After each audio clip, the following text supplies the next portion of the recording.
Hold I've on. kind of been. I forgot to hit record. Okay. So all that beginning stuff we don't need to put on there anyway, so that's okay. So you played Okay, cool. ukulele recently?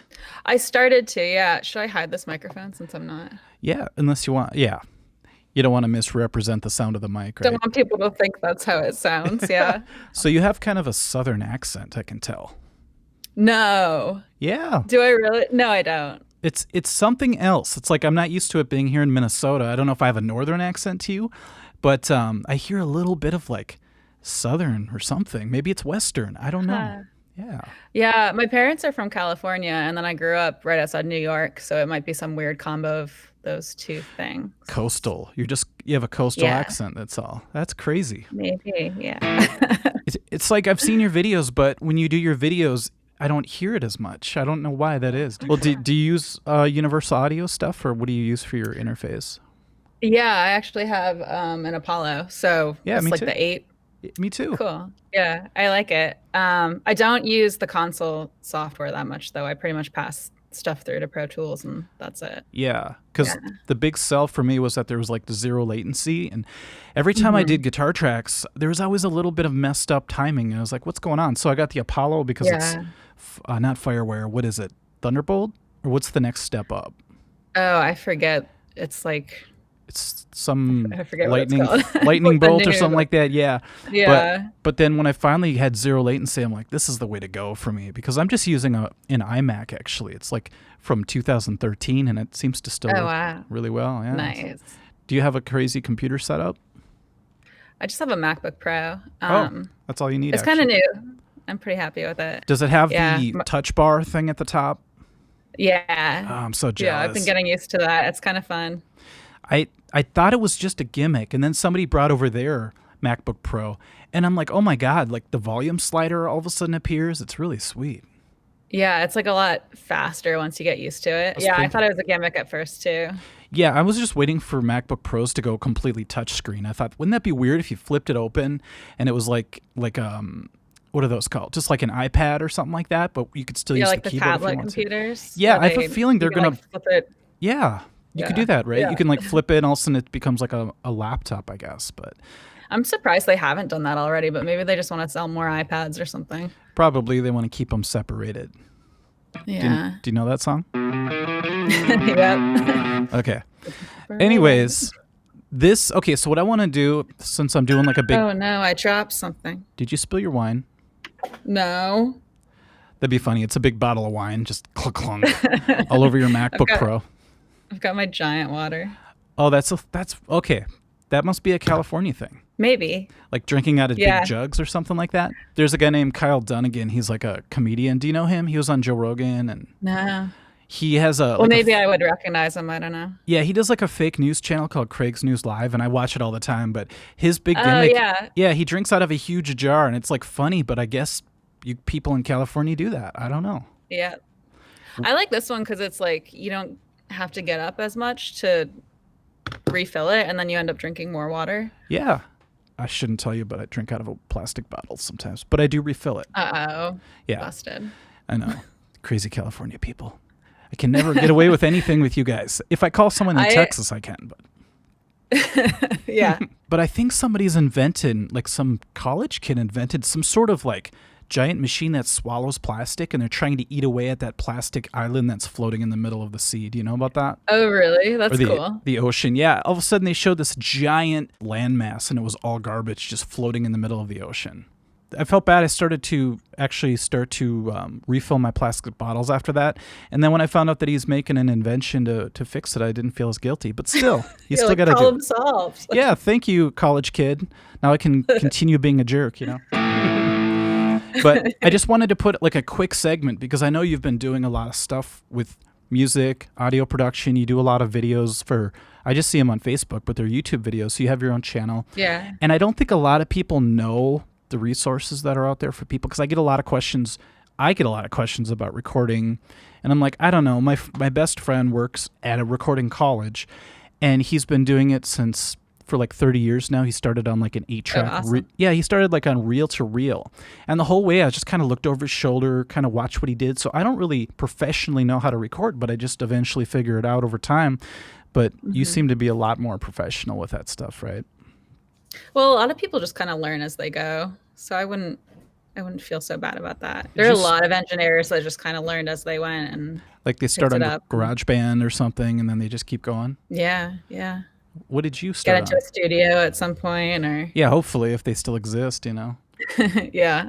Yeah, that's the problem. Yeah, I mean, I remember the first time my students were bringing in their laptops, and they're like, look what I did at home," and I was like, "Oh, damn! I'm glad I didn't invest in a big studio because it seems like kids are just doing crap on their iPads these days, or even their phones, which is Yeah. crazy." But when you started out, what was there? Was a GarageBand out already, or what? Yeah, I think it was. I actually never used GarageBand. I got like Pro Tools, I think it was 8 Hmm. LE. So that was the first one I had, and then before that, I had this like all-in-one recorder that recorded straight to a CD, Oh which I wow! have. I have it. I can pick it up if you want to see it. Is it a I don't. VS 990 or something? 880? It's like a Yamaha. I think it's AW16G. Whoa! I'll show you. Straight to CD. That is high tech for back then. Yeah, and it was like I think it was only like 16-bit and 44.1, That's all you but need. this is it. Yep. God, I love those Ta-da. machines. 16 tracks. I would have died for that back in the day. Holy Yeah. crap. I like saved up for so long to get that thing. Was it like 2 grand? I don't even remember how much it was. Okay. Because back when my friend and I used to just jam in his bedroom, we're like, we need to record ourselves. And we were thinking of getting those old Tascams with a cassette. It's like a 4 track. And then we Yeah. looked, we went to Guitar Center and they're like, we have a brand new thing. It's digital and it's made by Roland. And they showed us the whole demo. Roland has the craziest demos. And it was a Yeah. 8 track called a VS 880. And his dad bought it, I remember. And we just paid him every month. We paid him like $50 to pay it off. And it was like the best thing to Nice. have when we were learning because it taught me about multi-tracking. It even had two built-in effects. That's what I love. Two effects. That's all you get. And Yeah. you learn a lot just from those machines because you have to know more about signal flow. You can't just bring up a software program and let it do everything for you. Did you learn a lot on that Yeah. thing?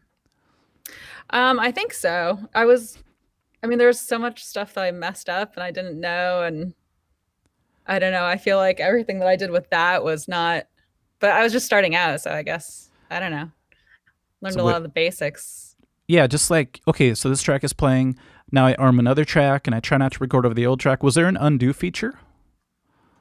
Yeah, I think there was. Okay, thank God. I'm Because trying to remember. It's been so long since I've used it. well, what year did you start recording?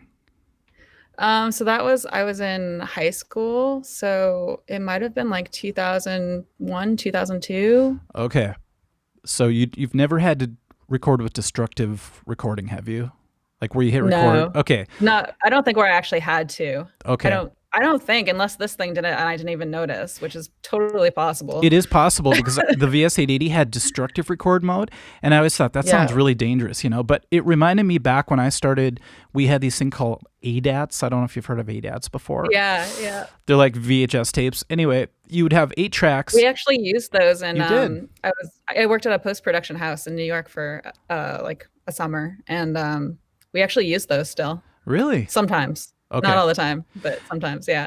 Yeah, because they were just starting to like change over to hard disk, but it was like, oh, here's a thing where you have a tape still. And I thought it was pretty cool, but the tapes would get eaten or they would get crumpled up Oh and all of a sudden yeah. the tracks were all messed up. But with destructive editing, it sucked because you'd record a drum take and it'd be perfect, let's say. And then you'd go to record the bass and you accidentally have like the drums armed and all of a sudden there's Oh like no. a gap in the drums and you cannot undo it. So there was Oh a no. way to like digitally float in another part and try to fix it, but damn, it was a nightmare. It wasn't quite as bad as like slicing old school tape with a razor blade, but Yeah. it was pretty bad. I'm glad you didn't have to work with that very much. Yeah. I've met some guys that swear by switching Pro Tools into destructive recording mode, which is Just to keep it old school interesting. or what? I guess there's something about like the psychology of having to commit to something and make the decision and then not, I don't know, not go back later, I Wow. think. And then there's also the saving space on your computer thing. Oh, because it I doesn't. think those are the two. I get it. Okay. That second one makes Yeah. more sense because I'm like, if you're one of those people that want to commit, you should really go all the way and buy like a tape machine or one of those things where you just record a two mix right to it. It's like, I don't know, that just seems more of a commitment to me than having Pro Tools, you know? Yeah, yeah, it does. Ever have a session where you like recorded something and then you messed it up and you had to tell the client, I just screwed it up. We have to do it again. I mean, I've had points where like the track clipped Mm-hmm. and then it's like, oh, I'm sorry, like that was a good take, but it clipped, so we Yeah, have to do it again. because clipping, there's nothing really you can do about it unless you want to go really crazy and get like some isotope plugin or something. Because they always seem to make something for those things. But yeah, clipping's a big Yeah. problem. One time I had a session where the entire track clipped, and I was too Oh no. afraid to tell him because he was so happy with his Oh take. no. So I thought I'll just deal with it later. And then I tried to fix it, and he's like, "It sounds a little bit funny," but he actually did mind at the end. He just let it go. Oh, that's good. That's Yeah. awesome. Are you Yeah. still doing a lot of sessions with like people? Are they coming into the studio, or do you just do remote stuff? No, I've been avoiding those. I've had a few since COVID started, and then it's just been like mixing and doing stuff at home. Okay. So people just So, yeah. send you stuff digitally and you just mix it and send it back? Yeah, basically. Yeah, a lot of back and forth Oh, that's really online. cool. I like it. I kind of like it. I can work in my PJs and Definitely at it's your fun. own leisure. Do they put a lot of strict deadlines on you, or is because of COVID nobody really cares? Usually it's been pretty chill so far. Okay. I try to set deadlines and then I try to come in early on the deadline. So, um, I don't know. That's been That's working out.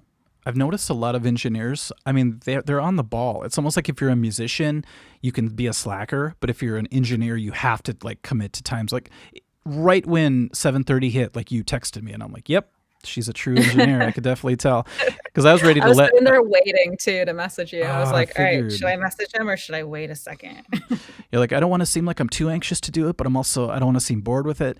Yeah, I don't know. I think it's one of those things where my schedule is so loose right now. I stay here till 4 in the morning. It's like my hours are just crazy right now. So I wake That's up and the awesome. sun's going down already. It's weird. That's so cool. Yeah. So I mean, if somebody has a project and they're like, I suck at mixing. I suck at. Do you do like mastering as well? I have, but usually it's just when people don't want to spend the money on a mastering engineer because it is like its Sure. own skill set. And Mm-hmm. there are people that are specialized in it and they usually don't even charge that much for what it is. Yeah. So it's like I always recommend they go to someone else because then it's also good to have another set of ears on the thing. Like if I mixed it, then I'm not going to notice the weaknesses as much. It's a good Does that make point. sense? Like someone else will notice my weaknesses more than I will. So, My friend used to mix for a lot of people, and they would insist that he just mastered it because they're just like, oh, just throw a few plugins and call it masters.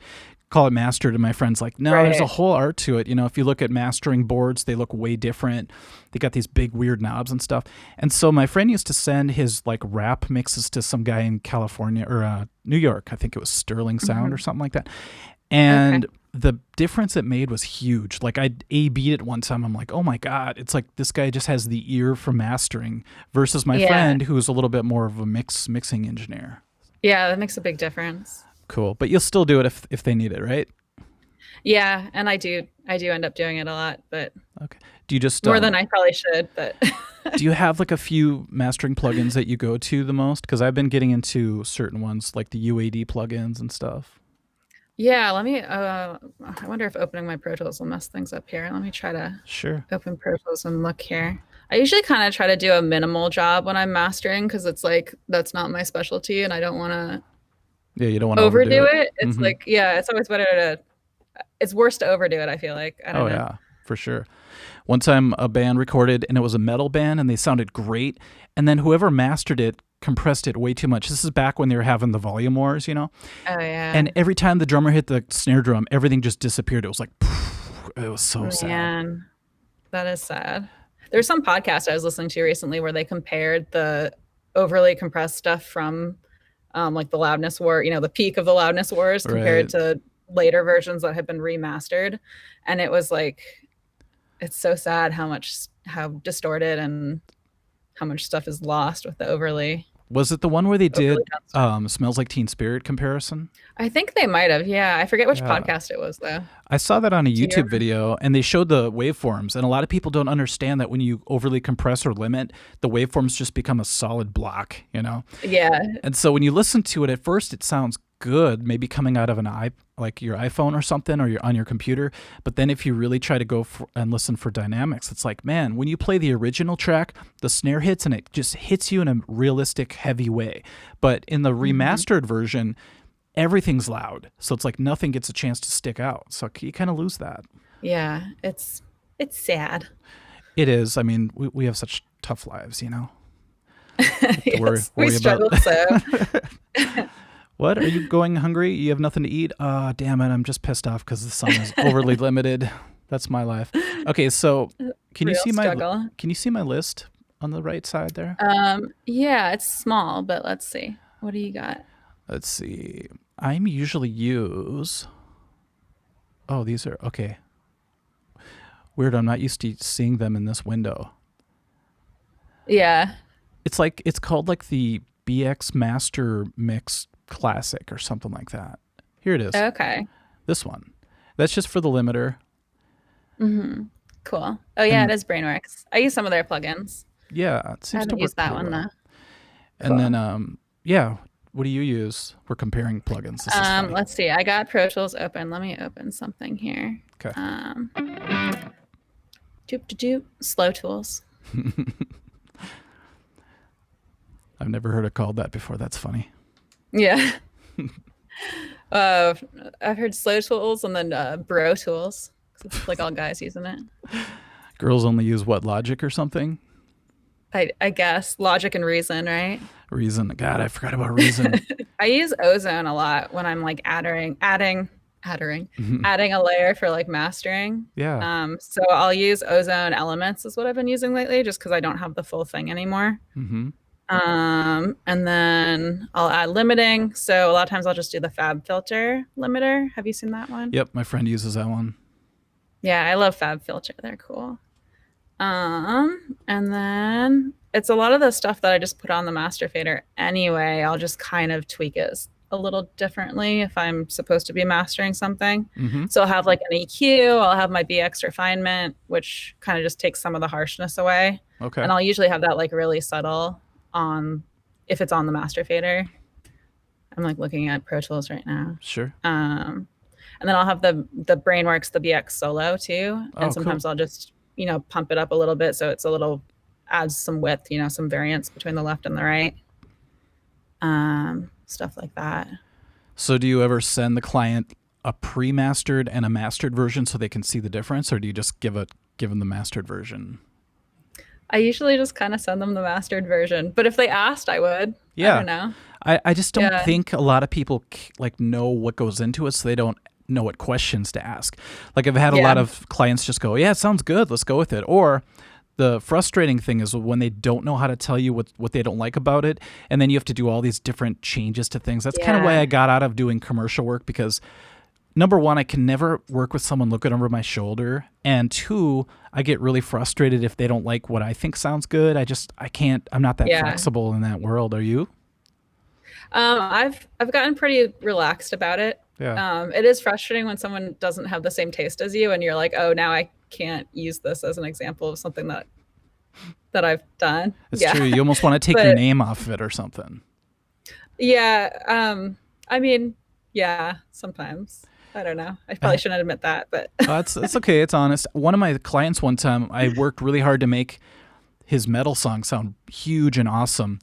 And then afterwards, he's like, I like it, but can you make it sound like early 80s Metallica? And I'm like, oh God. Oh, yeah. I mean, I love Metallica early stuff, but it's like to make his stuff sound like that, I'd almost have to purposely make it sound worse than it was. You know what I mean? Yeah, like flatten it down and and just take away the life that he had going in his music. And he's just like, well, whatever. It's the client. You got to do it. So I had to shave it back a little bit. But then you're right. You just want to take your name off the project a little bit. Yeah. So that's always disappointing. Yeah. It's always the language, though, when people are describing what they like or what they don't like. Sometimes the language that people use, it makes it really confusing. Yeah. It's like, oh, I want this to sound more fluffy. It's like, okay, cool. So imagine an alien shooting spaghetti out of a cannon. That's what one guy told me. I'm like, okay. And then, because all he wanted was like brightness. He could have just said, make it a little brighter, maybe bring up the top end. But he's like, He's talking about aliens Huh. shooting stuff out of a cannon. I'm like, okay. That's an interesting example for that. Yeah, I think he was on acid or something, but I'm like, whatever. Sweet. Those artists are crazy. If it works. So if Yeah. somebody wanted to send you their tracks for you to master or mix or whatever, can they Mhm. do that? Like if they're watching this and they want to just get in touch, where do they go for that? Yeah, definitely. They can email me. It's Cato at catonoise.com. Cool. Um, they can message me. I'm on Facebook and Instagram and YouTube and all that stuff. I just I Like just all my social media, the name. I just messed up your name. Let's see. Uh-oh, There we go. you're in I'm trouble. finally learning this program. Except it Nice. made my name look like McDonald's. Do you see that? Yeah, and my C looks like half a heart. It does. Actually, that's kind of cool. Yeah, I kind of like it. Yeah, so I'm going to try to put up your email, but I have to do this like on the fly. So Okay. CATO. I believe in you. Thank you. Yeah, Love it. that's cool. And then maybe I'll shrink it to the size. Nope, can't do that. Okay, Oh, dang it. So, okay, this New Year's Eve and New Year's has been strange, hasn't it? It's like nobody could go out. Like, what did you end up doing, yeah. if you don't mind me? I sat on my sofa. I Mhm. played some ukulele. Oh, sweet. I did some training with my bunny because my bunny is, I do clicker training with her, so she does a bunch of tricks. What's a And then I click? watched fireworks. Is a clicker like if they do something good, you click it? Yeah, so some people use actual like clicker devices and they like press a button and it makes a click, but I just stopped. I stopped using those and I just started when she does the trick, I Hmm. just mark the behavior by going like, and that's it. Oh, so it's like what do you call that? Pavlov's kind of thing, but you don't use like food. You use just sounds. Yeah, so you get them to associate the clicking sound with food first, and Oh. then you get them to follow an object with the reward being the click and then food. And so what happens is like if you're feeding them and you're not doing some kind of marker for the behavior, Mhm. then sometimes you're slow to give them the food and then they don't realize what behavior you're actually marking. So if you can click as soon as they do the right behavior, then they get what you're trying to tell them a lot faster. Okay. Um, so once they follow the object that you're having them follow, then you can kind of guide them into doing tricks. How long does that take when like I know it probably just depends, but before you finally saw like results from the clicker thing? It's real quick. Yeah. It's weird. It's really quick. Does it With dogs, it's like even faster. does it But work with like people too? No, we have other I've clicker. tried it. We have other ways I of bet it would. getting people to do things, but that's Yeah. funny. So, Yeah. what's the like craziest thing you could make a rabbit do or a bunny do?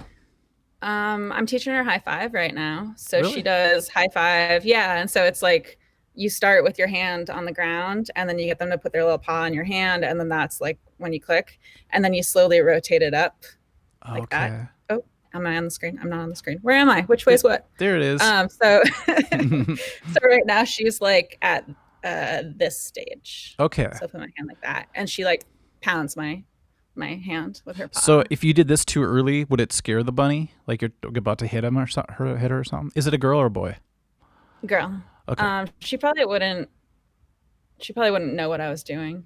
She'd probably just be like, "What's your problem, human?" Stare at your hand. It's crazy how like a Yeah. bunny can do that stuff, but some dogs can't do that. It's just like Yeah. the difference in brain sizes and comprehension with animals is really weird to me.